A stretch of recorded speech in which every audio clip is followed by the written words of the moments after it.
Friends, welcome back to ప్రభా double 3 YouTube channel. ఈ రోజు మన లాంగ్ వీడియోలో ఎగ్ ఫ్రై ఎలా ప్రిపేర్ చేసుకోవాలో చూద్దాం రండి. స్టవ్ వెలిగించుకున్నాం, పెనం పెట్టుకొని ఆయిల్ వేసుకున్నాం. ఆయిల్ మనకు తగినంత వేసుకున్నాం. కోడిగుడ్లు ఫ్రై ఎలా చేసుకోవాలో చూద్దాం. ఇక్కడ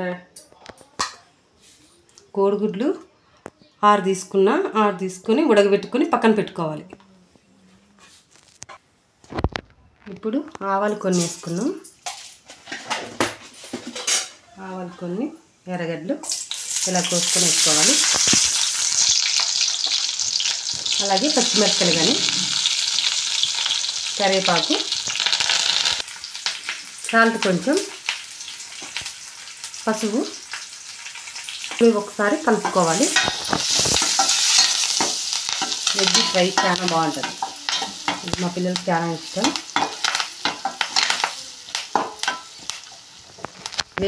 వేగనిద్దాం. ఇది వేగే లోపల మనం కోడిగుడ్లు కోసుకున్నాం.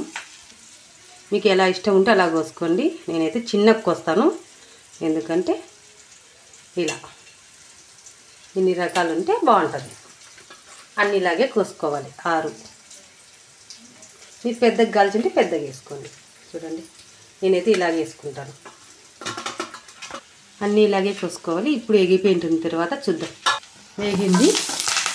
ఇప్పుడు దీంట్లోకి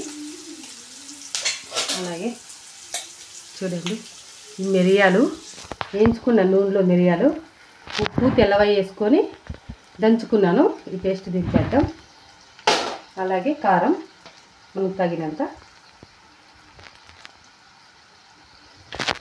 వేసుకున్నాం.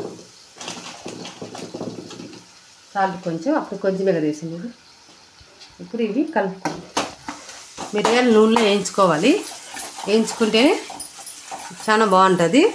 వేయించుకొని తెల్లవాయలు, ఉప్పు వేసుకొని దంచుకోవాలి. చిన్న రోళ్ళు దీన్ని ఏగనిద్దాం చిన్న మంట మీద, పచ్చివాసన పోయేంత వరకు. ఎందుకంటే పెద్ద మంట పెడితే మళ్ళీ మాడకపోతుంది. చిన్న మంట పెట్టుకోండి. ఇప్పుడు వేగిపోయింది. ఇవి కోడిగుడ్లు వేసుకున్నాం. దీంట్లోకి కోసుకున్నాం కదా, ఇవి దీంట్లోకి వేసుకున్నాం. వేసుకున్నాక మళ్ళీ ఒకసారి కలుపుకోవాలి. బాగా ఇదంతా పట్టేలాగా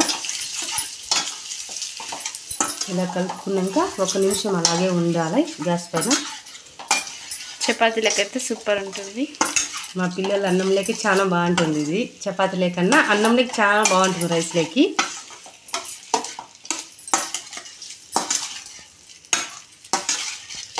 ఇలా ట్రై చేసి పిల్లలకు పెట్టండి. 1 నిమిషం అలాగే పెడదాం.